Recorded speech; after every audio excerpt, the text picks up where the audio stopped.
Good morning. This is the Constructing Art podcast with a special guest. His name is Jackson. Jackson does what? Yeah, this guy came to us at where were we? We were working on a job last year at St. Paul's College, and you'd moved over from New Zealand. Yep. And you're looking for a job. Yep. And I got a job and started cutting sheets in half, rolling out insulation and learning the process of taking roofs off and putting other roofs on. And how did you find that at the start? Pretty interesting. I have done a little bit of work in the construction industry before. When I first left school, I did about a year's worth of painting. Right. But since then, I'd gone into retail and sales and account management, and I was kind of wanting to go back into something like that when I moved here. But my one friend, Jared, who also works for us, was working for you at the time over here, and he was the only person I knew in Brisbane, and so he said, I can give you a job for the first couple of months if you want something to kind of tie you over until you find something else. And I guess I just gave up trying to find something else at a certain point there. Oh, well, you haven't really given up. So something about Jackson, he came over, he wasn't sure what he did, but he's got goals in mind of what he's trying to achieve. So you came over from Christchurch. Yeah. From that, you came over because, tell us about your goals and the reasons why you came over. I'd kind of wanted to escape it's not a small town in the sense in comparison to New Zealand and what, like, there's a lot of smaller towns in New Zealand than Christchurch. Like, it's one of the biggest cities in all honesty, but compared to somewhere like Brisbane or just Australia in general, it's quite a small place. And with that, I found myself just getting stuck in the same old cycles of going round in circles, really, of trying to pick my life up, and then something would happen, and then I'd just let myself kind of go back into this hole, and then never was really progressing at the rate that I wanted to. And so with moving here, I was like, I'm just going to put my head down and find something that I can earn a whole lot of money in, and then move back to New Zealand and buy some land. I think, buying a house in this economy for someone my age is like a very daunting thing now, because you look out there at the news and it's always just talking about how much they're increasing in price, and rent's just gone crazy. So even if you are renting a house in the meantime, you're just putting a whole lot of your money towards that instead of actually saving for something of your own. So it makes it really difficult from your perspective, or from your generation, I guess, when looking at the price of buying a house, and you're like, well, I'm renting, I have to have somewhere to live. Yeah. And it's like you said, it's daunting. Yeah. Well, you don't feel like you're moving forward, you feel like you're moving sideways. And yeah, I don't want to move sideways anymore. I'm not a crab. I want to kind of take some steps forward. And so, I'm not very career driven in a sense. Like, I'm not the person who's looking at my life and thinking, oh, I want this career because it earns this amount of money and I need, this, that, or whatever to get there. I'm more life driven, and I look at what I want to achieve out of my life, and like, I want to have a family, and I want to have like a decent plot of land where I can kind of be somewhat self-sustainable in a sense, grow my own veggies and all that kind of stuff. And so I'm thinking, what do I need to do, even if I really don't like it? What do I need to do so I can achieve those goals? So that's what I'm trying to do now. And so you've come over here and with that mindset, yep, and found it's quite easy to slip into a normal, just living existence again. Yeah. And you did that for a while. And look, Jackson and I have been very, very open about his progression and what he's doing, to the point where he came up to me in, I think, February and said, Kenny, I just want to talk to you. My plans are in October, I'm going to move to Perth and I'm going to get a job in the mines because I want to follow my goals, and I need to go somewhere where they're going to pay me an obscene amount of money to be able to then put that into buying a block of land and follow my dreams and goals. So from when you first got here back in, when did you arrive? When did you land? The 31st of July, I think it was, last year. Right, so middle of winter. Started roofing in the middle of winter. Warm winter. Yeah. So it would have been like almost like summer. But you came in, you found, you lived with some family friends, then you got your own place. You've had Yeah. a couple of relationships, Yeah. and distractions, I should say. So how have you found your journey from coming over with a goal, then Mm-hmm. falling into living just the existing sides of things? So Yeah. because how old you're 25, Yeah. um, falling into that thing, and then now you're back at that point again of going, all right, goal driven again. You've kicked some habits, you've stuck to it, and I've noticed that in that transition of when you've switched to go, right, I need to get back and focus on my goals. Not only you've become a better employee, but you're keeping other people on their toes. You're expecting a higher standard of other people, even though what you're doing right now isn't your long-term vision. It's a opportunity to get to the next opportunity. So how do you, that whole journey part Yeah. from there to now, talk about that? Well, yeah, I mean, I spoke a little about that at the start, saying like I got stuck in the same cycles back home, and I kind of at the time thought like that's just I've reached where I'm going to get in this little place. I'm going to go out and kind of. I think I lived in holiday mode when I got here for quite a while, and so my goals were like still in the back of my head, but I was like, I'll get to that. Like I'm on a lot more money here than I was back home, but I think there's other expenses here that I didn't really take into part that I'm paying a lot more in fuel every week to get to and from work because we're driving longer distances And the Lexus that you picked up's really thirsty. yeah, she loves a bit of a drink. And then maintenance costs for things like that, when you're driving higher miles, that's just a car. And then my rent has been a lot more expensive. So the expenses are more, I think, but I haven't really done the best I could in terms of making sure those expenses were low. Really, like I live in a fairly expensive place. Like you said, I drive a very gas thirsty car. So those goals, I think, got put on the back burner with me being in holiday mode. And then I think with it almost being a year now that I've been here, I woke up to it a couple of months ago and thought, oh shit, I haven't really gone for it in the way that I thought I was going to when I got here because I let myself slip back into the exact same state of mind. So now I think it's more of a state of mind thing than a place. But being in a new place allows you to kind of much more easily switch your state of mind. And so I'm now looking at doing that. And like you said, I've kicked some habits. I've written out my goals this time instead of just having them in my head. And yeah, now I'm taking a few more risks as well, I think, to try and get to those points. And yeah, I'm definitely on a roll now. I'm moving into a cheaper place. I'm getting rid of my car that keeps costing me money. Yeah, you picked up what have you picked up? Hilux. Yeah, 2002 Hilux. Right, but it's been won by the person who's loved it, and it's Yep. Yeah, I haven't picked it up yet, but yeah, I'm in the process. Yeah. yeah. So Yeah. there's some journey in all of these things, isn't there? Yeah.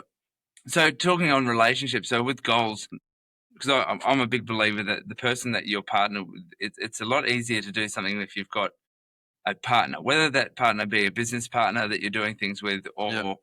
a relationship. From my experience, I've been with Jess since 2000, end of 2000, right? Mm-hmm.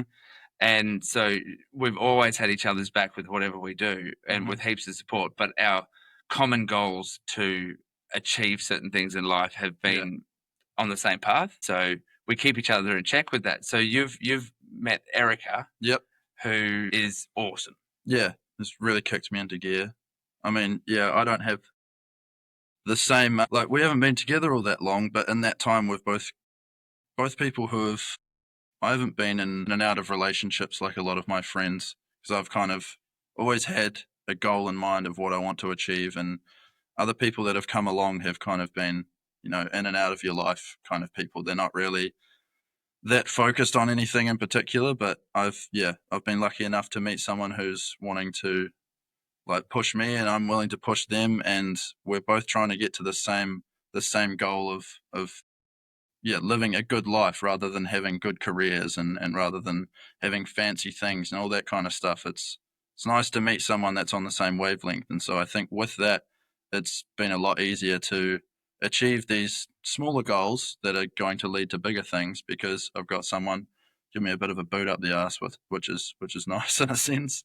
Well, yeah, 100%. It Yeah. makes a massive difference in the fact that, and also trust with people. Like you guys got together, like you just alluded to, your past experiences of people that come in and go out of your life. Now, you guys got together. You didn't think it was going to be anything. She went away overseas, seeing family over in Spain. Yeah, working in Spain for 4 months after I think we'd been together for like 3 weeks before that.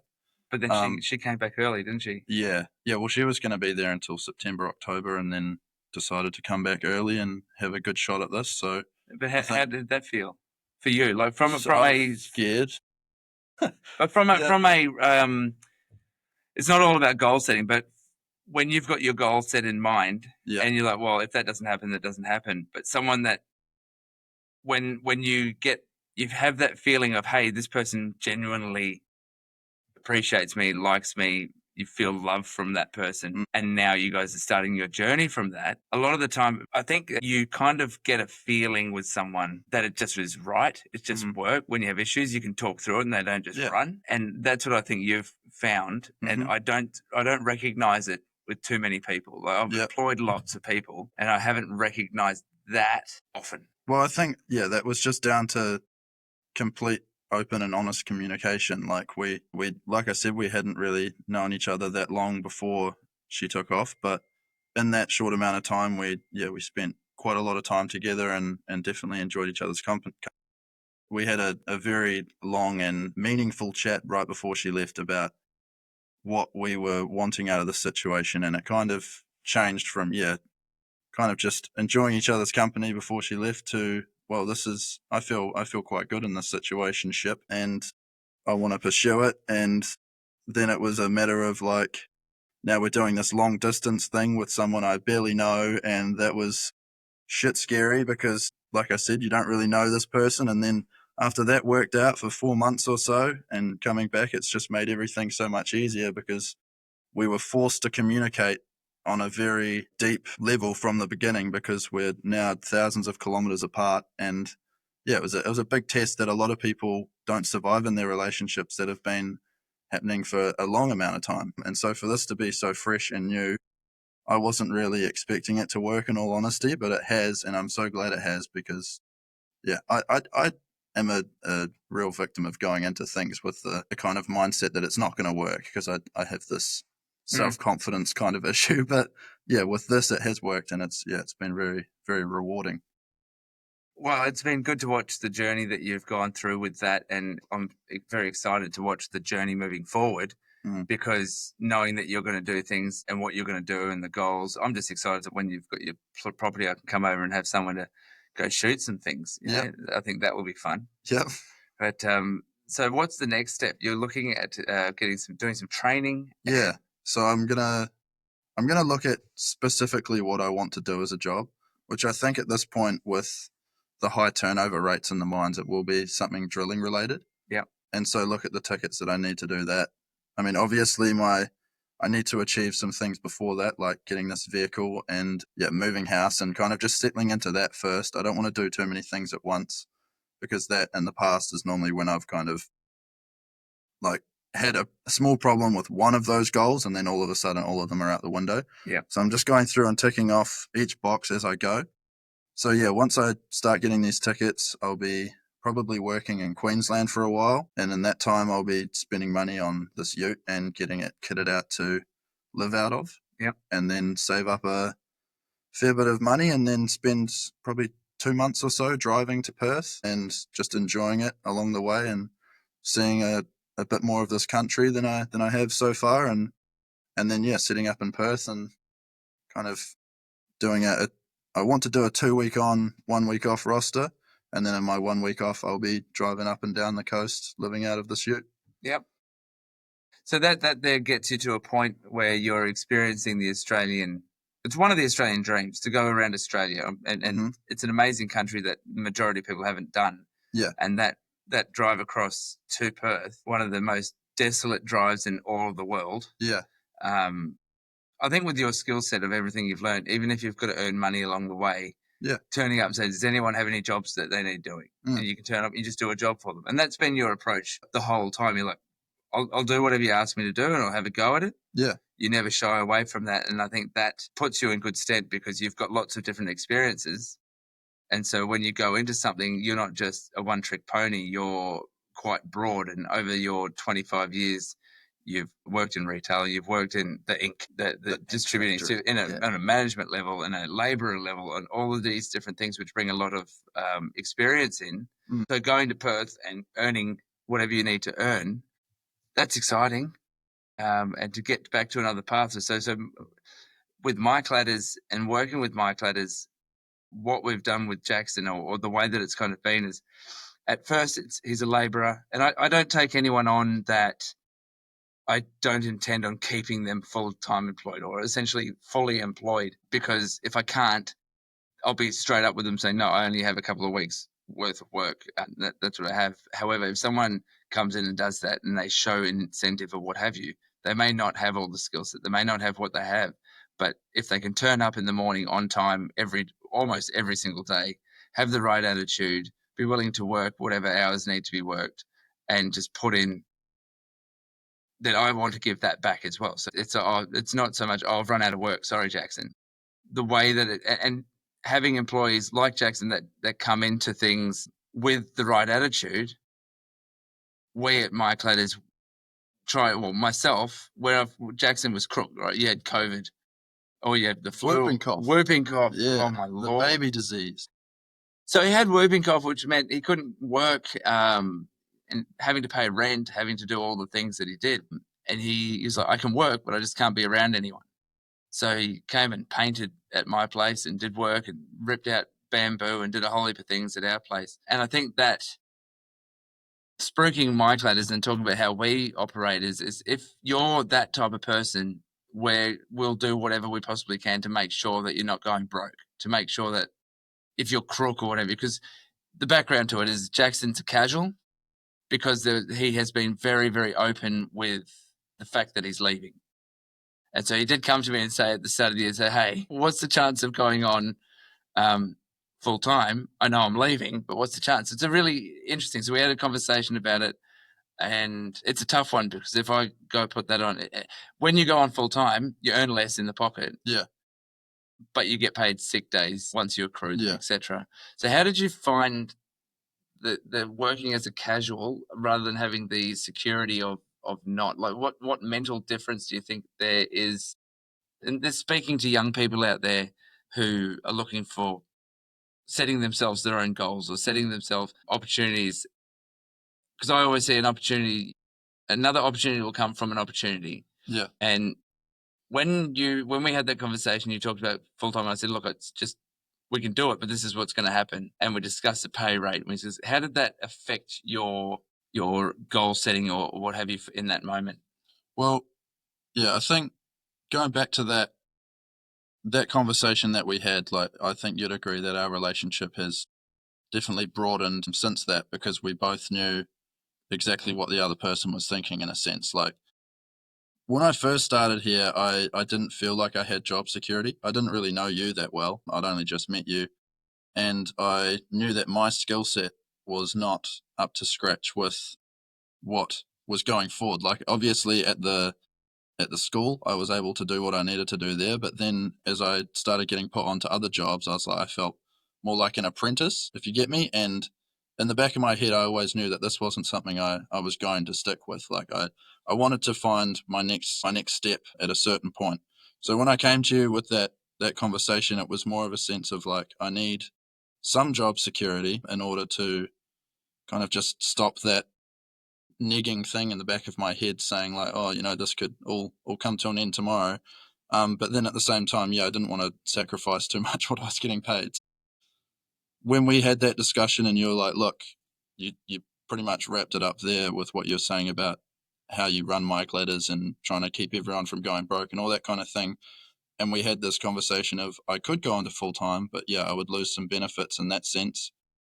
But I'm not going to wake up tomorrow without a job. And that was always my worry with being on a casual contract, is that as a possibility. We have this trust now and we have this good relationship where I know that's not going to happen. And so that changed things for me. So I think, my advice to anyone out there would just be, just open up to your boss if that's something you're worried about, and try and have an open conversation and try and work on that relationship in a sense where you can trust that person. And I mean, if they're not willing to have that conversation with you, then yeah, you're probably not in a good spot where you want to stick around at that company. It answers the question, doesn't it? It does, yeah.